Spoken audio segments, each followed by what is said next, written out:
Always, why aren't there Native American restaurants all over the place? So here's my thing, because when people talk, like in some of the comments on that video, people were like, "Well, I've never had native food ever in my life." No, you have. You just don't know it. If you've ever had wild rice, you've had native food. Native foods can be found in cuisines among Mexican food, soul food, the various Caribbean cuisines. Native foods can be found in foods across North America. Native foods can be found.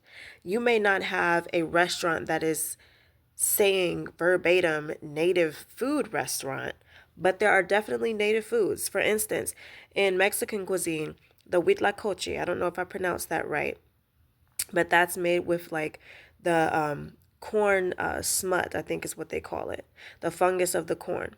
Then you got the pozole, which was based on, like, if I remember correctly, an Aztec um, food or ceremony that they would have surrounding that food. Then you have in the Caribbean, you got yuca frita, you got bami, you got the hominy stew.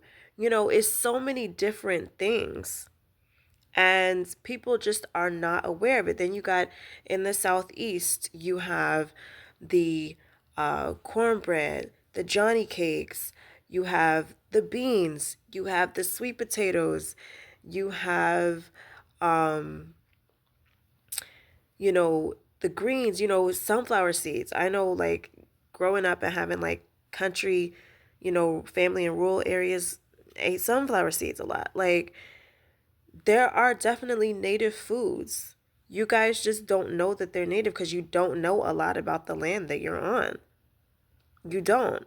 But for some of us in our cultures, we grew up eating these things.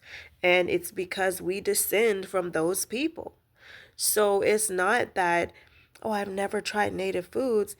It may not be a restaurant that's explicitly stating, like, hey, we are a native restaurant or a native owned restaurant. But these restaurants out here are owned sometimes by people who also have native ancestry and whose ethnic groups are mixed with indigenous people. So it's reflected in the cuisine. So just keep that in mind.